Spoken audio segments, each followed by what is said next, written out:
umuntu wese azododobereza umuntu nibwo zokwandika ko zomushaka kuri liste noire wewe twaraguhaye akazi uguza kudodobereza naka wo mutanga raporo nkande ujejwe iki hari abantu bari biharaje mu groupe kucyoza umuntu akamufata akamwandagaza ahantu hose ugasanga nawe muhira ntajya nirasiyo uza kuvuga abandi bura kudondera irasiyo yo muri famille kora uteze imbere urugo rwawe daboro hari ugira ngo ngira bo hanshira ntiyabivuze imana itagupanze uyaza ko ushikaho Imana itapanze kugenda naho urafuruguta gute naho uravuga icyongereza n'igiswahili ntibifata.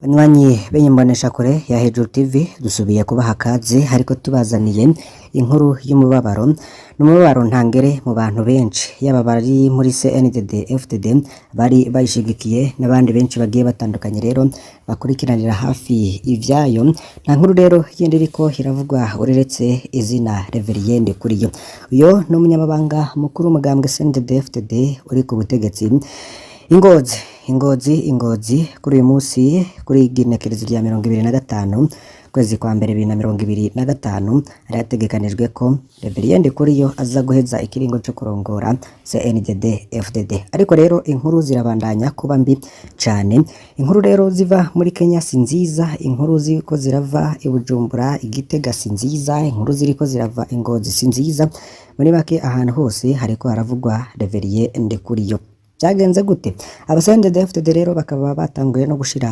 habona amakuru ubwabo hari uwo twabajije rero tukaba twamubajije kubirabana n'amagara y'umukuru umugambwe CNDD FDD nawe rero agira ico ashikiriza hari bandi benshi rero bariko bashikiriza ko yo bahitavye Imana ariko rero tubanyuriremwo tubanabahereze n'umuco kuvyatangajwe n'abari muri CNDD FDD kumbuga ngurukana bumenyerereka bariho dutangurira imbere ko tubashikiriza ivi vyatangajwe n'umuganyabanga yemera kandi akomeye reka tubabwire ko ku mbuga zigiye zitandukanye benshi bariko barabika Reveriyende Kuriyo bavuga ko yoba yapfuye ndetse ngo ikiziga ciwe kikazoba ngo kizoshikanwa kwigenekezo rya 27 ukwezi kwa mbere 2025 ariko ayo makuru rero reka yose tuyarabere hamwe hari uwagize ati breaking news Reveriyende Kuriyo yapfuye kandi ntiyigeze ava i Burundi kuko never ngo yavyanze rundi yagize ati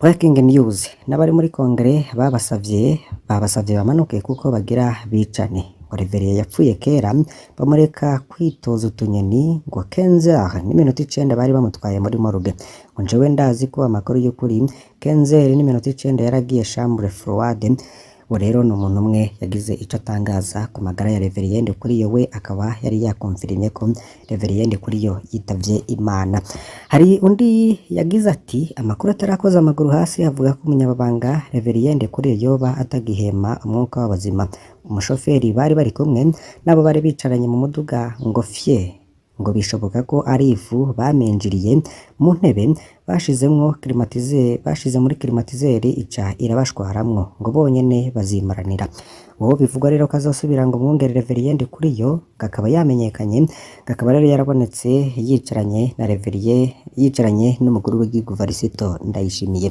ariko ivyo byose rero ni inkuru z'abantu bagiye batandukanye reka tubagezeho ivyo mugumyabanga nawe yoba yashikirije agira ati irija nivyo Reveriyende Kuriyo aragwaye kandi yamaze kuja kuvurirwa hanze y'igihugu cacu yari yitavye kije gikorane asanzwe ari ku miti ya diabete erega n'umuntu nka twese aragwara nk'uko nawe bishika ukagwara azopfa nk'uko nawe igihe cawe kigeze uzopfa nk'uko kandi na jewe ubwanje nzopfa kuko navutse ariko ico ntikibuza ko CNDD FDD ibandanye baho ngo nuko agwaye canke ngo nuko apfuye iki byoshe CNDD FDD ntiyubakiye ku muntu numwe yubakiye ku rureherekane rw'akahise Burundi n'abarundi twaciyemo kuva twikukira gushika muri 2003 twifurize imisuko no gukira n'ingoga très honorable Reveriyende Kuriyo uwo rero ni umuntu ari muri CNDD FDD kumbuga ngurukana bumenyi z'umugambwe CNDD FDD inkuru iheruka ivugwamwo Reveriyende Kuriyo akaba ari ku itariki ya 17 ku kwezi turimo kwa mbere aho yagize ati Ku mugoroba wo ku wa 15/02/2025 umunyabanga mukuru w'umugambwe CNDD-FDD nyene iteka Reverien Kuriyo yaragendeye umutumba wa Rango wo muri zone ya Nyamugari komine Gitega intara ya Gitega. Muri urwo rugendo umunyabanga mukuru akaba yatanze impanuro ku bagumyabanga bari baje kumusanganira aho yabibukije akamaro ko gutegura abana bakiri bato kugira bakure bazi ico arico Uburundi. Hamagariye kandi abagumyabanga bose gukunda igihugu no kugiteza imbere. Yagize ati abagumyabanga tuje ku kivi dukore tureke kwitega imfashanyo igihugu gitezwe imbere na bene co. Imbere yo gusoza rero akaba yarabahamagariye kubana neza n'abandi cane abo badasanga ivyumviro.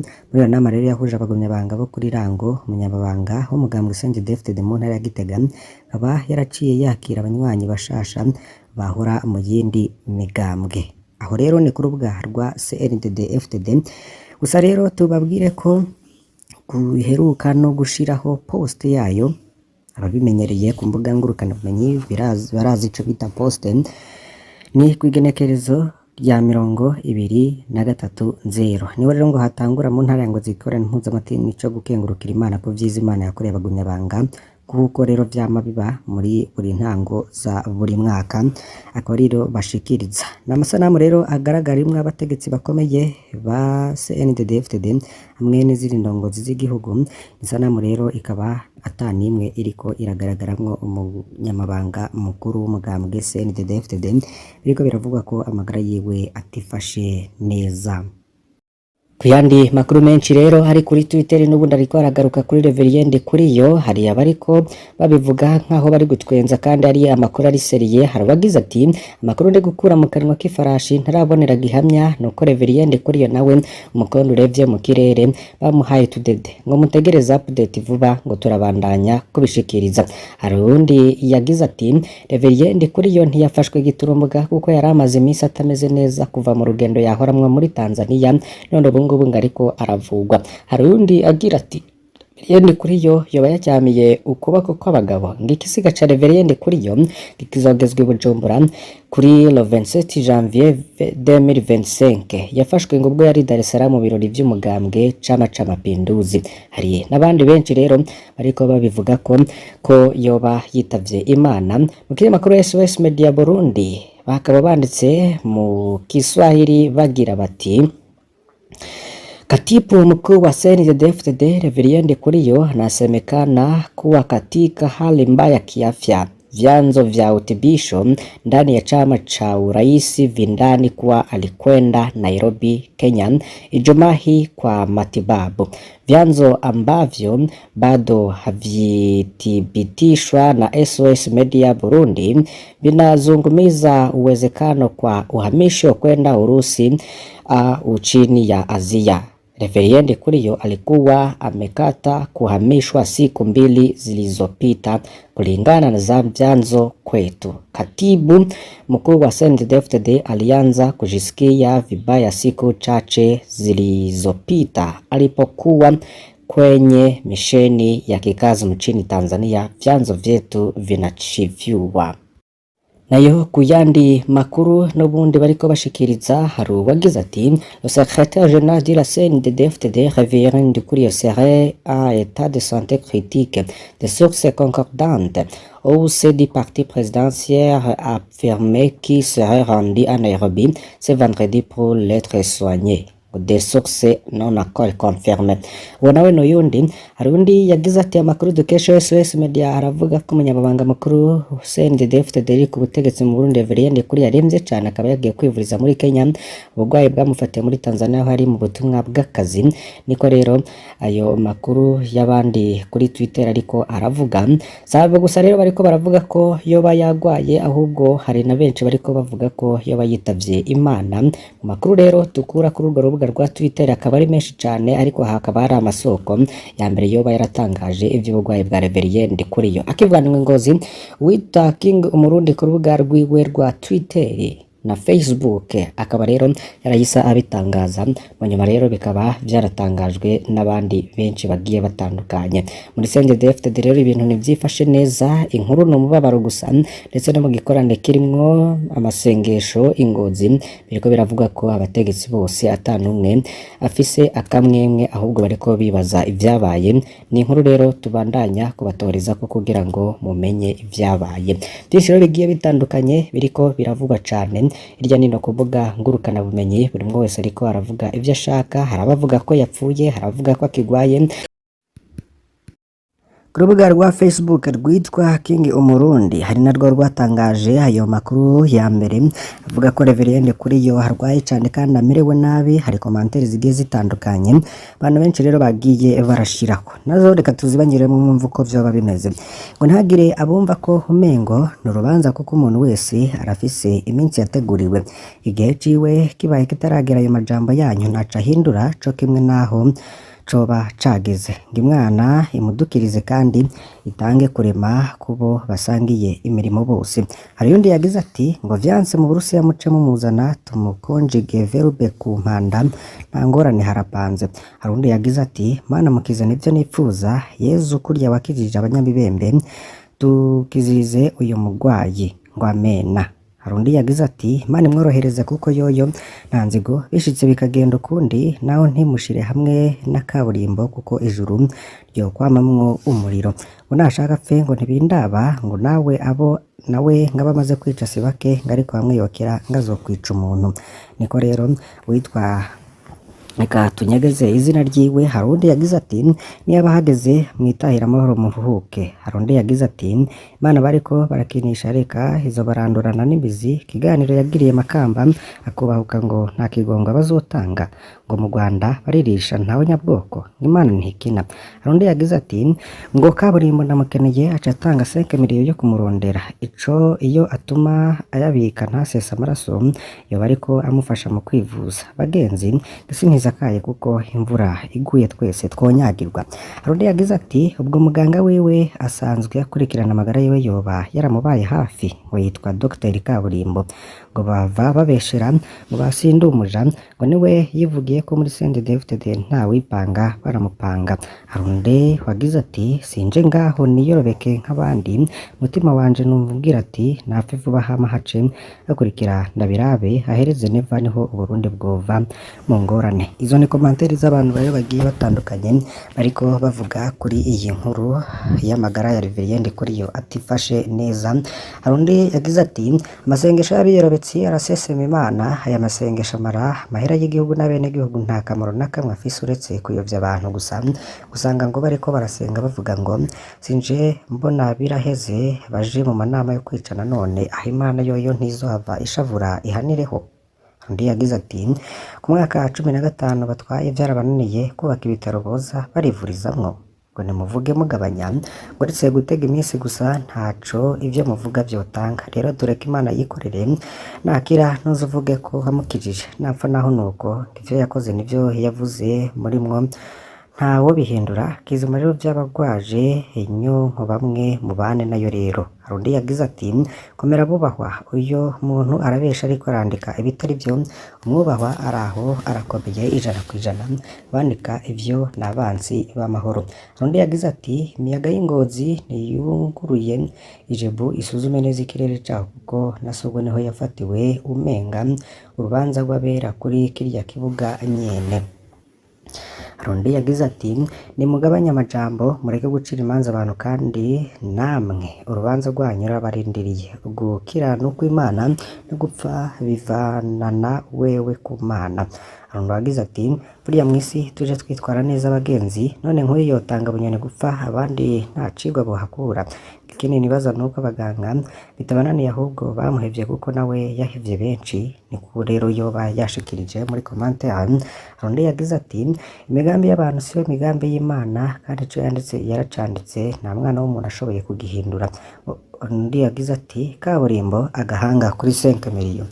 Undi agira ati iyo basha none kubera iki batamusengeye kandi bari mu masengesho Imana imuha ubugingo budashira kire. Hari undi yagize ati no gumusengera intwari yacu igaruka amahoro twoba tunyazwe kabiri. Hari undi yagize ati shaka ry'Imana riranguke nimba iminsi yamugeneye ari iyi nta kundi, ariko nimba naho ishaka kumwigisha ibicishije mu rwara vyose ni Imana. Hari undi yagize ati none iyo bamuzana Kigali ubu ntaba yakize yatashe, ubwo buvuzi agiye gukorera ingendo Kigali biba vyakemutse ari Mutaraga. Hari undi yagize ati basha nuko twabaye abarundi bashaka gutunga ibijuju gusa incabwenge bazirya nk'abarya ubugari. Hari undi yoba yagize ati avuye mu Burusiya muzomujane ku bigendajuru canke agenda iyo yashize kaburimbo ntiwapinga dede igomba imukonjege verbe. Ivyo byose rero ni komanteri z'abantu bagiye batandukanye. King Murundi rero akibishikiriza avuga ko amagara yiwe atifasha, amagara ya Reverien Ndikuriyo atifashe neza. Ku rubuga rwa Facebook n'ubundi niho yari yabitangarije, aho n'ubundi hari komanteri z'abantu bagiye batandukanye zoba zaragiye kuri iyo nkuru yiwe. Hari uwagize ati muratanguye kumubika nka kumwe mwabikora mushindwa wish him to recover, none tuzoguma twicana mpaka lini ncabwenge? Kugwara ni vya twese, none umutangaza nkande wewe iyo ugwaye uhora witangaza.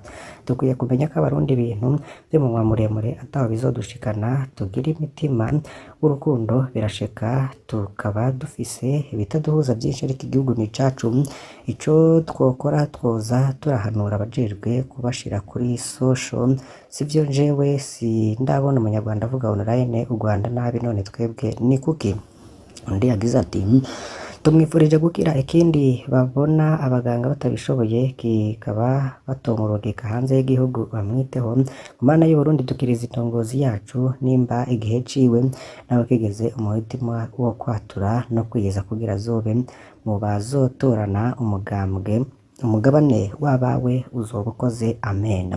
Rundi yagize ati nizere ko abadede batamuhaye isomo nk'uko bayihaye Nkurunziza Pierre. Rundi yagize ati ntaca ko yishe kaburimbo agatanga ikiraka kubuzo mwica urya ntago mwubahuka ari mw'ikibicinsi. Hari undi yagize ati turamwifurije kuruhuka amahoro. Hari undi yagize ati amahera nyuruzwa yobaye yarubatse ibitaro by'akarere bisumba ivyo yobagira janwemwo kandi biri kure yaho ava. Hari undi yagize ati kingi imiti baguhaye ngo ukire iyi ngwara ntaco yamaze, genda bakongere 10 uzinywere rimwe kuko ndabona waremvye no kubona ibyiza by'u Burundi ugaca tangura fabrika utwo uhenda abantu. Ronde yagize ati hari abarundi benshi rero babeshejweho n'iminwa, ngiyo minwa yabo rero mu gihe itaronse ico idedemba baca bigira bihevye. Imvugo nk'izo rero ngo nta murundi numwe atazizi, namwe rero ngo munyoherwa no kwamana amajambo bishe nk'umubirizi mu minwa yanyu nimuzopfa muhashitse. Abo rero ni komantere nyinshi cyane rero ziriko ziragaruka ku nkuru rero ivuga ko amagara ya Reverien Ndikuriyo yoba atifashe neza. Inkuru rero tubandanya no gutoboza kugira ngo tubamenyere ukuri kwayo, byose rero mugaca mubironka kuri iyi mbonesha kure ya Hejuru TV.